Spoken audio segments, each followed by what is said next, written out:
Bien, chers amis, bonjour. Alors, permettez-moi de revenir sur mon livre, Au-delà de la nuit, toujours aux pages 265 et suivantes. Nous sommes toujours dans le thème du temps de la délivrance. Et avant de commencer, je voudrais tout simplement me recueillir à la mémoire de notre maître, le Harizal, le Hari. Le Hari est décédé aujourd'hui en date hébraïque, n'est-ce pas? Et le 5 Av, et nous sommes, si vous voulez, aujourd'hui en prière, en deuil de ce qui s'est passé le 9 Av. Évidemment, on n'en a pas beaucoup parlé, on n'en parlera jamais assez parce que c'est un thème infini, bien entendu. Le 9 Av, c'est un temps, je répète, de prière, mais aussi de joie. D'abord, un point très très important. Le 9 Av était déclaré par Hachem, par Dieu, comme un jour de félicité, un jour de très grande joie, le jour des fiançailles entre Dieu et son peuple, l'Assemblée d'Israël. Ce jour-là, normalement, était prévu tout simplement la Zvekut Hashem, c'est-à-dire le fait que le peuple d'Israël, prêt à rentrer en terre d'Israël, n'est-ce pas, se relie à son Dieu de manière à rentrer en Eretz Israël et de construire le temple à Jérusalem. Le but était de recevoir, si vous voulez, la force de pénétrer grâce à Dieu en terre d'Israël. Alors je répète, la terre d'Israël est une terre extrêmement spéciale, pour ne pas dire unique. C'est une terre qu'on appelle sainte. Pourquoi ? Bon, pour de très nombreuses raisons, bien sûr, vous vous imaginez, on en a beaucoup parlé, mais tous les rabbinim en ont parlé pendant des siècles et des siècles. C'est écrit dans tout le livre de Devarim, d'une manière codée, dans la Torah, bien entendu. La terre d'Israël est une terre qui réunit les contraires, qui réunit l'intériorité et l'extériorité. C'est une terre qui nous permet d'être nous-mêmes, d'être en pleine identité avec nous-mêmes. Nous comprenons exactement qui nous sommes. Donc c'est une terre difficile, c'est une terre dure, parce qu'elle va retirer, si vous voulez, l'ensemble des voiles qui sont en nous, de manière à pouvoir clairement définir qui nous sommes. La terre d'Israël est une terre qui est reliée directement au nefesh, c'est-à-dire à l'âme animale. Et de ce fait-là, elle porte en elle l'ensemble des lois de la nature. Mais ces lois de la nature qui ont été, si vous voulez, quelque part endormies pendant des siècles et des siècles, pour ne pas dire des millénaires, plus de 2000 ans, parce que le peuple d'Israël n'était pas retourné sur sa terre, eh bien, cette terre d'Israël se réveille, elle devient l'épouse du peuple d'Israël, et là, avec le peuple d'Israël qui est masculin, la terre d'Israël qui est féminine, elle donne des fruits. Et ces fruits-là, c'est la prophétie. La terre d'Israël est une terre de prophétie. Je répète, elle contient en elle les 600 000 points cosmiques qui étaient dans l'être Adam, avant la faute, et ces points cosmiques se réunissent au temple de Jérusalem. Alors je répète, notamment au mont Sion, et à l'intérieur du mont Sion, dans le Kodesh à Kodashim, c'est-à-dire dans cet espace extrêmement saint qu'on appelle le Even Ashtiya en hébreu, c'est-à-dire la pierre de vie, la pierre originelle où Adam a été créé avec Chava, mais où Adam et Chava ont fauté. C'est-à-dire c'est un temps, c'est un lieu extrêmement chargé à la fois de la faute et aussi, et j'allais dire même surtout, de la vie. Et si Dieu a résidé et réside toujours, même d'une manière très cachée, au temple de Jérusalem, même s'il n'est pas construit, il est toujours, si vous voulez, bien caché là-bas, au niveau de la Shrina, au niveau de la présence divine, eh bien, parce que tout simplement, cet endroit-là qui est, par définition, impur parce qu'il y a eu la faute, devient pur, vous voyez, devient pur, l'endroit le plus pur possible. Et ça, c'est le travail du temple. Le travail du temple, c'est de rendre impur le pur, d'où la vache rousse.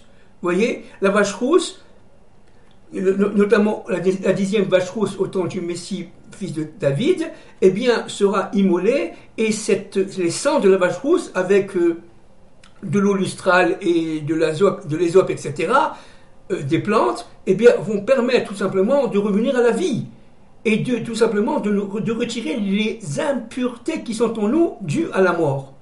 Donc, vous comprenez que la terre d'Israël est, je répète, Nefesh. Jérusalem, c'est le rouar. Qu'est-ce que c'est que le rouar? Le rouar, je répète, c'est l'intellect. C'est le fait, tout simplement, de raisonner. C'est le raisonnement. Si je fais cette action, est-ce que c'est bien ou est-ce que c'est mal? Ça, si vous voulez, on peut réfléchir grâce au rouar. Et la Neshama, c'est lié directement au temple de Jérusalem, c'est-à-dire au Kodesh HaKodashim, au Saint des Saints. Donc, si vous voulez, la terre d'Israël qui porte en elle le Nefesh, le rouar et le Neshama cosmique, permet l'union des contraires, permet de réunir les 600 000 étincelles qui appartiennent à Adam et qui ont été, du fait de la faute, eh bien, qui sont descendues jusqu'au niveau de ses pieds, nous l'avons vu ça l'autre fois, de manière à pouvoir tout simplement les récupérer dans la Malchut. Et la Malchut étant, si vous voulez, entre parenthèses, les pieds d'Adam Arishon, c'est-à-dire, entre guillemets, bien entendu, c'est codé bien sûr. C'est-à-dire que, en fait, la Shrina qui réside dans la Malchut, c'est la Shrina étant la présence divine, si vous voulez, si on peut parler comme cela, au niveau féminin, la Shrina va se relier à Israël. À tel point, disent nos prophètes, comme le prophète Isaïe par exemple, que à ce moment-là, n'est-ce pas, Dieu et Israël seront mariés et se formeront un. Ça veut dire véritablement, la Shrina et Israël feront l'unité. L'unité. Et ça, c'est la volonté divine, de manière à tout simplement éclaircir le monde. Hein. Le but, c'est pas une élection pour domination, pas du tout. Il s'agit d'une fonction qui permet à Israël de réaliser la jonction entre Dieu et l'humanité. Maintenant, le 9 Av est un temps aussi absolument crucial. Le Sefer HaYetzira, aurait été écrit, c'est conditionnel, on n'est pas sûr, par Abraham Avinu. Sefer HaYetzira, ça veut dire le livre de la création. Et c'est un livre kabbalistique, de Kabbale. Et il dit une chose très intéressante. Il dit ce qui est déterminé et déterminant dans le 9 Av, n'est-ce pas? C'est que, en fait, avant la faute des explorateurs, c'est que le 9 Av contient la lettre Tet. 9, c'est la valeur numérique de Tet, la lettre Tet en hébreu. Tet. Tet, dit le Sefer HaYetzira, c'est le bien, c'est le bon. Av, c'est quoi Av? Av, c'est un Aleph et un Bet. Hein? D'accord? C'est-à-dire qu'en fin de compte, de l'unité, Aleph, on passe à la dualité. C'est toute l'histoire. C'est toute l'histoire après la faute d'Adam et de Ève. Toute l'histoire est liée, on le sait évidemment, à la dualité. Tout le travail, c'est de passer du Bet au Aleph. Ça veut dire de la dualité à l'unité. Mais cette histoire qui nous permet de passer de la dualité à l'unité, est reliée directement à cet acte absolument crucial qui s'appelle le 9 Av.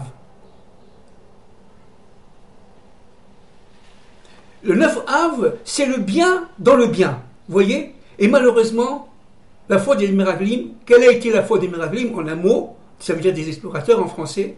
La faute des explorateurs, ça a été tout simplement, en un mot, vraiment d'une manière extrêmement, quelques secondes, d'une manière extrêmement synthétique, évidemment, ça a été tout simplement de déconnecter le projet de Dieu avec le projet humain, de déconnecter le projet de Dieu avec son peuple, de déconnecter l'alliance qui était prévue entre Dieu et son peuple Israël. C'est complètement fou.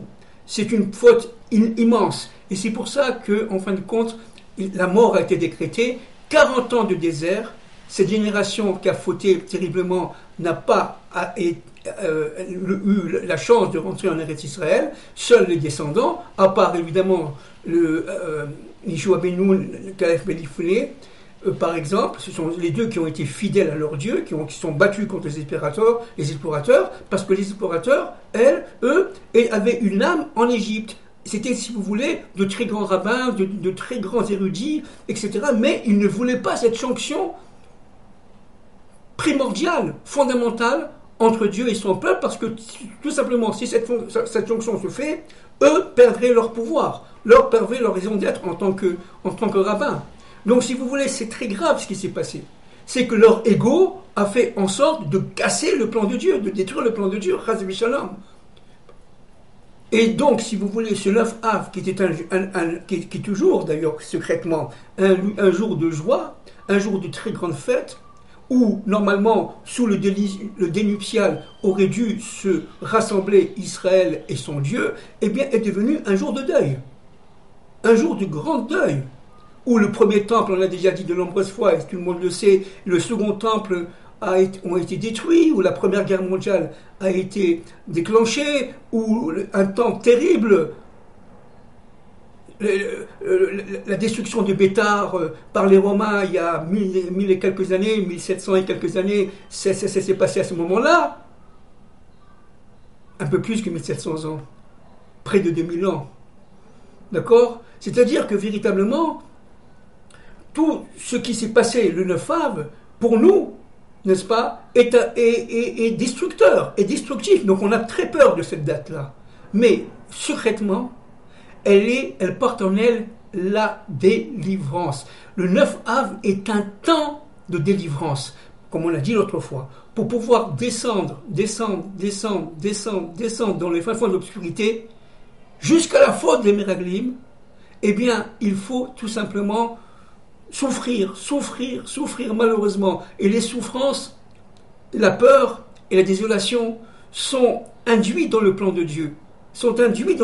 Parce que tout cela permet, comme on l'a déjà dit par l'effet boomerang, de tout simplement, non seulement se réveiller par la souffrance, mais en plus de provoquer la naissance de la délivrance. C'est un élément de la délivrance. La souffrance est un élément de délivrance.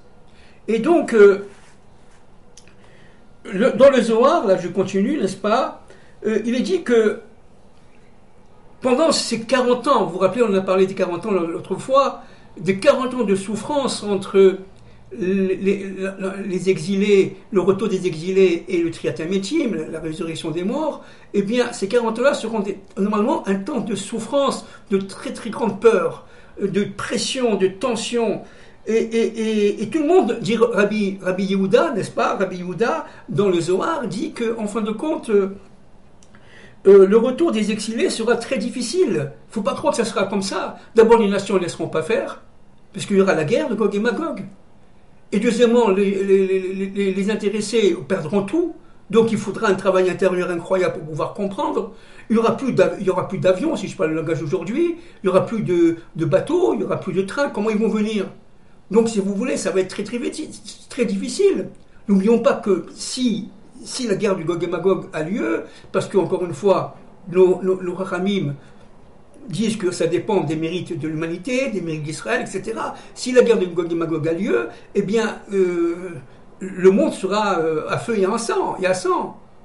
C'est-à-dire que comment sortir de là ? Donc le rabbi dans le Zohar Yehuda dit que le retour des exilés sera très très difficile. Et le rabbi Istrak, toujours dans le Zohar, dit qu'il y a, ça je cite, plusieurs types d'individus. Et il y aura plusieurs types d'individus qui sortiront. D'abord, que ce soit clair, les individus qui n'ont pas de srout, qui n'ont pas de mérite, parce qu'ils sont tout simplement mauvais et qui sont sans possibilité de retour, de tchouva, ceux-là seront détruits par la guerre de Gog et Magog. Donc il n'y a aucun avenir là-dessus. Et deuxièmement, point très important, c'est que ceux qui seront, si vous voulez, sauvés, rentreront dans des souffrances telles que normalement, vous voyez, c'est comme comme on dit, on met de l'or qui est plein de terre, plein de pierres, etc., dans du feu, pour pouvoir retirer tous les scories. Et donc, comme on l'a déjà dit de nombreuses fois, et c'est-à-dire que ces exilés-là vont perdre leur impureté, mais dans des souffrances incroyables. Ça ne va pas se faire comme ça. Il faudra, si vous voulez, un dévoilement, une émouna dans ce dévoilement, une émouna, une foi, même si ce terme français n'est pas du tout adéquat, une foi de feu pour pouvoir résister à cela. Il y a même des gens, dit le Zohar, qu'ils voudront plus vivre. Plus vivre. Alors attention, hein, encore une fois, je répète, ça ne veut pas dire que ça va se passer. Je dis ce que dit le Zohar. D'accord ? En fonction des mérites du peuple d'Israël, en fonction des mérites de l'humanité tout entière, notamment de ceux qui descendent d'Adam et de Ève, ces souffrances peuvent être énormément amoindries. D'accord ? Mais si on tient compte de ce que dit le Zohar, c'est ce qui va se passer. C'est ce qui va se passer. Et beaucoup de maîtres sont d'accord et persuadés que malheureusement les souffrances seront présentes. Parce qu'il faudra retirer les scories, il faudra retirer le mal d'entre nous et en nous. Il faudra retirer tout cela de manière à être complètement pur. Les gens, et même évidemment les gens qui seront en Israël, auront ce même processus. Mais la différence, ils seront déjà en Israël. Les autres qui sont en exil auront un mal fou pour venir. Vous savez que le Zohar dit une chose extraordinaire. C'est que même les morts, pendant Triat HaMetim, qui auront été enterrés à l'extérieur de la terre d'Israël, eh bien, viendront très difficilement, on parle des morts, n'est-ce pas ? Leur âme viendra très difficilement pendant la résurrection en terre d'Israël. Ça ne se fera pas comme ça. Parce que pourquoi ? Parce que les forces du mal, dans les autres mondes, feront tout pour les empêcher. Ça va être très difficile. Vous voyez, c'est comme, si vous voulez, une pyramide avec des labyrinthes. Il faudra trouver le labyrinthe qui permet de rentrer dans ce monde, d'arriver dans ce monde. Ça va être très très difficile. C'est pour ça que beaucoup de juifs pieux veulent être enterrés en Israël, parce que être enterré en Routz-Laretz, dit le Zohar, c'est quelque part l'exil de l'exil, parce que tout simplement il faudra sortir de là-bas, et ça va être très très difficile. Donc pourquoi encore une fois 40 ans? Alors on a déjà parlé de ça beaucoup, n'est-ce pas? On a parlé toutes les autres fois. Le Zohar dit parce que tout simplement il y a eu 40 ans de désert. C'est la faute des Meraglim, c'est la faute des explorateurs qui a provoqué, j'allais dire, la séparation des éléments qui sont intériorisés dans le 40. Hein, on l'a déjà dit de nombreuses fois, le 40 c'est un mème, d'accord, qui correspond au Israël. À l'intérieur de ce mème, vous avez les 600 000 points cosmiques, vous voyez, qui correspondent à Adam Arishon avant la faute, et chaque point doit trouver sa place dans le même étant évidemment lié au Pardès, ça veut dire au Gan Eden, au paradis pour les Français, en termes français, d'accord. Et à chacun d'entre nous a sa place dans ce chiffre 40. Donc si vous voulez, le fait d'avoir fait la faute des explorateurs, que les chefs de tribu ont fait la faute le soir même du 9 Av, entre parenthèses, au crépuscule, ils ont fait la faute pour empêcher la délivrance finale. C'est un temps de deuil, je répète. Eh bien, en faisant ça, ils ont fait éclater la lettre même. Il a fallu que pendant 40 ans, dans le désert, je dis bien dans le désert, eh bien, la génération disparaisse et se reconstitue pendant 40 ans une nouvelle génération qui revient pour reconstituer cette lettre même, de manière à ce que cette lettre même puisse rentrer en Eretz Israël. C'est ça ce qui s'est passé. Donc c'est quelque chose d'absolument affolant. C'est absolument affolant. Le temps des 40 ans est un temps d'épreuve, est un temps de jugement, est un temps très difficile. Et il y a une sorte de j'ai horreur de ce thème, je vous demande pardon, j'ai horreur de ce thème, de ce terme, pardon, une sorte de sélection. tout le monde n'arriveront pas, n'est-ce pas, à cette délivrance. Non, le Zohar est clair, non. Parce que tout simplement, on droit à la délivrance que ceux qui ont cette capacité de connexion avec Hachem. Il s'agit tout simplement de reconstituer, on le répète, le couple Adam et Ève. Alors, on revient maintenant à notre propos et de la délivrance, du temps de la délivrance. Il y a eu 6000 ans de la création. C'est le Zohar qui en parle, n'est-ce pas? Il y a 6000 ans. 2000 ans de Tohu Bohu, c'est-à-dire de grande effervescence, de déstructuration, restructuration, etc. 2000 ans. 2000 ans de Torah et 2000 ans de Mashiach. C'est-à-dire de Messie. Alors, il faut comprendre une chose, ça c'est le Zohar. Alors, évidemment, il faut comprendre une chose, c'est que le 2000 ans de Messie, nos maîtres, notamment le Chida, et c'est pas le seul, disent qu'il y a eu 6 millénaires. Hein, dans 6000 ans, il y a 6 millénaires.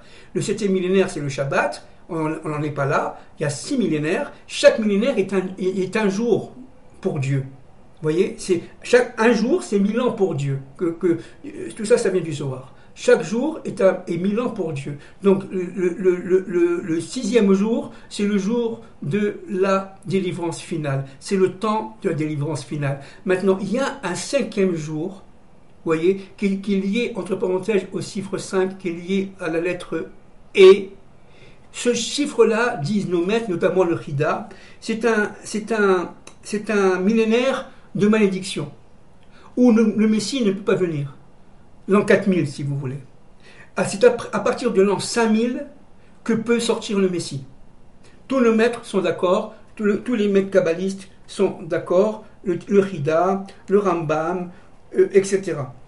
Seulement, il dit que le Chida dit une chose très importante, c'est que dans ce 5e jour, après la malédiction, au début du 6e jour, le Messie n'apparaîtra pas. Pourquoi? Il dit une chose très intéressante. Il dit que dans le Zohar, d'une manière codée, on a donné, si vous voulez, un certain signe, une certaine date du début de la délivrance finale. On dit bien du début de la délivrance finale au 6e millénaire. Il s'agit du chiffre 408, dit le Chida. Et ça a été repris après par de nombreux Chachamim, notamment à partir du Zohar HaKadosh, etc., comme le Rav Shimshon Astropoli, etc., dont on parlera tout à l'heure d'ailleurs, quelque peu. Eh bien, ce chiffre 408 est fondamental. D'abord, pourquoi? Le Zohar dit qu'en fait, d'une manière codée, le chiffre 408 est lié aux enfants de Chet. Vous savez, alors j'ai préparé, n'est-ce pas, dans le livre, j'ai préparé la source, dans le livre de Noach, nous sommes dans la Torah, dans le livre de Périshit, au Psukim 3, 2, 3, 4 et suivantes, n'est-ce pas, dans ce livre-là, Parashat Noach de monsieur le Rav Zichrono Libracha Eli Munk, regardez ce qu'on dit. On dit que les enfants de Ham, vous savez que Noach a eu 3 enfants, d'accord, Shem, Ham et Yafet, d'accord. Et dans les enfants de Ham, Sham en hébreu, en français, et Ham en hébreu. Les enfants de Sham, étaient, si vous voulez, de 3. Il y avait 4, Cush, Mizraïm, Put et Canaan. La terre de Canaan. D'accord? Canaan, en français. Eh bien, Canaan a eu plusieurs fils, dont Chet. Et le Zohar dit que Chet, c'est Chet, d'accord? Et Tav, Chet, c'est 408. Chet, c'est 8, et Tav, c'est 400. 408. Et pourquoi le Zohar dit que c'est lié, le début de la délivrance est lié au chiffre 408, aux enfants à Chet, à l'enfant de Canaan. Très intéressant. Le Zohar dit que parce que les enfants de Chet étaient très saints, ils attendaient imperturbablement la délivrance.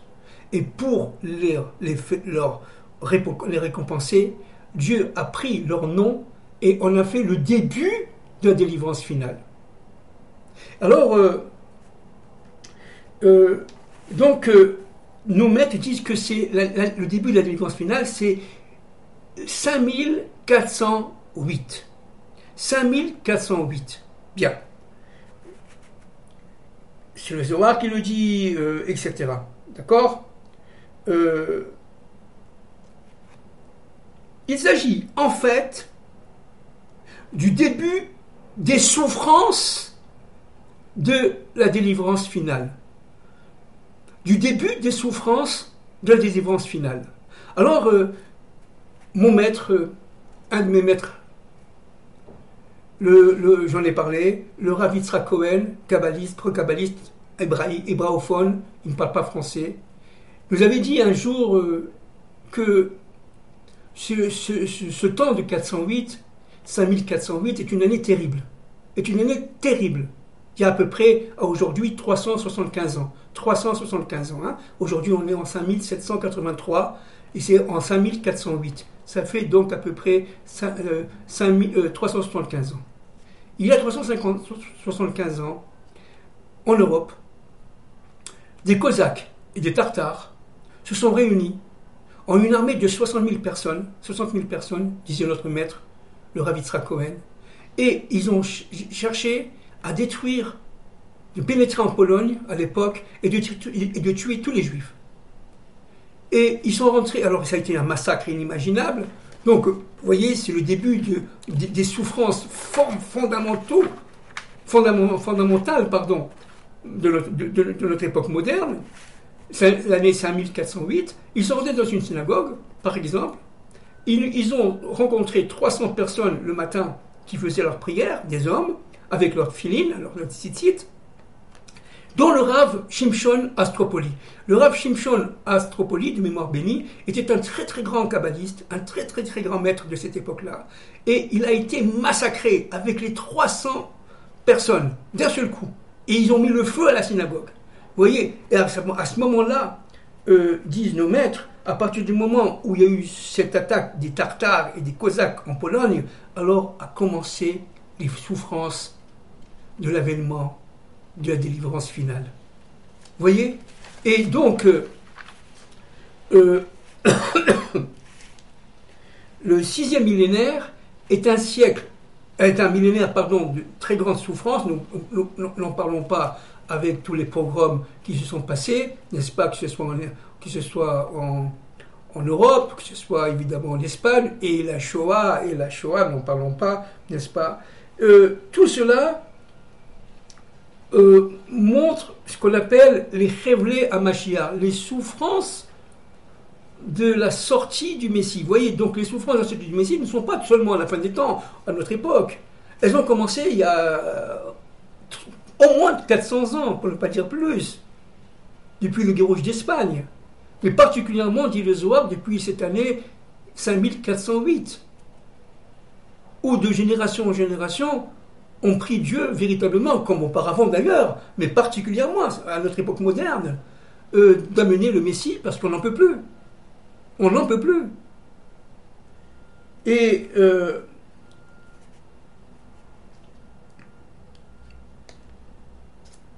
il y a un temps, en fait, à la délivrance finale. Et chaque génération, dit le Zohar, porte en elle ce temps propice. Il y a un temps propice, c'est pour ça que nos maîtres, ce sont nos grands maîtres, que ce soit le Gaon de Vilna, que ce soit le Rambam, que ce soit même Rashi, que ce soit le Rav Saadia Gaon, ils ont tous essayé de donner une date. Et pourtant, le Messie n'est pas venu. Pourquoi? Parce que ce sont des dates codées, des dates propices.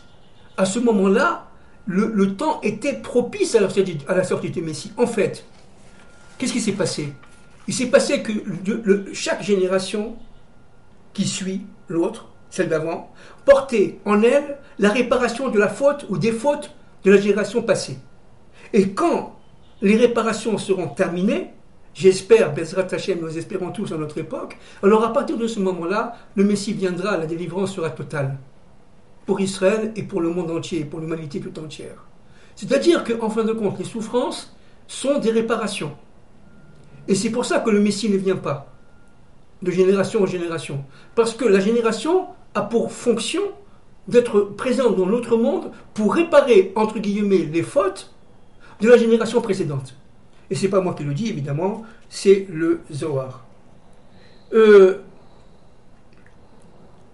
Maintenant, je cite là, le Shulchan Aruch, dans la Maseret HaShulchan. Le Shulchan Aruch, c'est un livre que, évidemment, les érudits, les juifs connaissent, on a entendu parler. En tout cas, c'est le livre de base des halachot, de la loi d'Israël, qu'on étudie dans toutes les synagogues, qui a été notamment établi par le grand maître Yosef Karo au Moyen-Âge, à la fin du Moyen-Âge.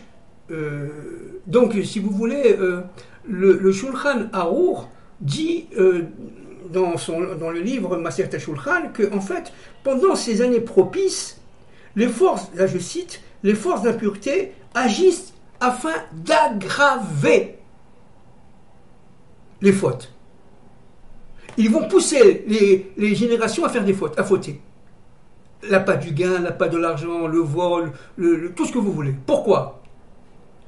Eh bien parce que le Shulchan Aruch dit que les forces du mal savent très bien que si la génération qui suit arrive à réparer les fautes de la génération précédente, alors le Mashiach va venir. Et l'arrivée du Mashiach, c'est la fin de la présence de ces forces dans ce monde et dans les autres mondes. Donc c'est leur mort. Et elles ne veulent pas, elles s'auto-entretiennent pour éviter, vous voyez, de mourir. Et c'est quelque chose de très très intéressant et malheureusement de vrai, de capital, comprendre. C'est pour ça que plus on monte en Torah, plus on avance en Torah, et plus on est pris par des forces incroyables, des forces éclairantes, des forces incroyables, qu'on croit que c'est le Hémet, la vérité, mais en fin de compte, c'est une vérité qui est tout simplement inversée. C'est une vérité qui est au niveau des forces du mal. Il faut faire très très attention. Très très attention, notamment au niveau des yeux. Notamment au niveau des yeux. Et vous savez que dans le Zohar, il est écrit que quand Dieu a créé le monde, il a créé Adam Kadmon, juste une parenthèse en quelques secondes, et Adam Kadmon avait, si vous voulez, dans les yeux des lumières extrêmement pénétrantes. Adam Kadmon, c'est l'homme primordial, si vous voulez. On l'a déjà dit de nombreuses fois. Et ces éclairs pénétrantes pénétraient, si vous voulez, notre monde. Mais encore une fois, par les yeux. Les yeux, c'est l'organe qui est le plus sensible au mal. Il faut faire très attention par le regard. Le regard est très, si vous voulez, sensible aux forces du mal. Donc il faut faire très attention, il faut baisser la tête lorsqu'on voit, par exemple, une image ou dans la rue quelque chose qui nous touche. Il ne faut pas regarder. Par exemple, un film où il y a des choses nues, il ne faut pas regarder. Une plage où il y a des femmes et des hommes qui sont plus ou moins déshabillés, il ne faut pas y aller. Pourquoi ? Parce que tout simplement, les forces intérieures de Adam Kadmon qui sont en nous, n'est-ce pas ? Parce que nous sommes une étincelle du premier homme avant la création, qu'on appelle Adam Kadmon, eh bien, ces lumières-là, elles s'épaississent et elles développent le Yetzer Hara, elles développent notre mauvais penchant. Donc, il faut faire très, très, très attention. Et donc, ces forces-là, n'est-ce pas, qui sentent avant le bien, je répète, avant le bien, on a toujours dit ça, avant le bien, et sentent qu'avant le bien, eh bien, il va y avoir telle ou telle bonne action, elles feront tout pour l'empêcher. Tout pour l'empêcher. Elles savent très bien que chaque bonne action, chaque tzedaka, chaque visite à un malade, entraîne tout simplement la diminution de leur force à elles, force du mal. Vous comprenez ? Et donc, on est sur la sellette, là. On est sur la sellette. C'est pour ça que les êtres qui ne sont pas capables de vivre ce temps d'épreuve, pardon, pendant ces 40 années qui suivent le retour des exilés et le Tchiat Hametim, la résurrection des morts, eh bien, ces êtres-là ne pourront pas résister. Seulement ceux qui seront collés à Dieu, seront collés à la Torah, seront collés à la terre d'Israël, on parle des Hébreux, bien entendu, ceux qui seront collés à leur propre cœur, à leur propre volonté de connaître Dieu. On parle des non-juifs, hein, on parle de l'humanité magnifique qui descend d'Adam Arishon, bien entendu, nous sommes tous des frères et des sœurs. Encore une fois, Israël n'est pas supérieur aux autres peuples, pas du tout. Israël, c'est tout simplement un intercesseur entre Dieu et les hommes, c'est tout. C'est tout, on fait notre travail et c'est tout. Notre fonction et c'est tout. Donc, le point de résistance sera relié directement à la valeur de nos actes. C'est pour ça qu'il faut faire très attention. C'est pour ça qu'il faut, pour nous les Hébreux, il faut faire Shabbat. Pour nous les Hébreux, il faut développer absolument le bien dans le monde. Ne pas parler d'une manière, si vous voulez, invective contre l'autre. Ne pas toucher les cœurs. Voyez, ne pas faire mal à l'autre. Parler que du bien, que de cette bouche-là sort le bien, sort l'amour, sort la fraternité, sort la solidarité, etc., etc. Parce que tout simplement, on est entendu et on est suivi par les forces du mal. Vous comprenez, n'est-ce pas? Donc c'est un travail incessant, un travail très important. Voilà, je vous embrasse, je vous salue, je vous souhaite que du bien, que Dieu vous protège. Encore une fois, une très grande pensée à notre maître, le Harizal, dont aujourd'hui c'est la Iloula. Merci beaucoup.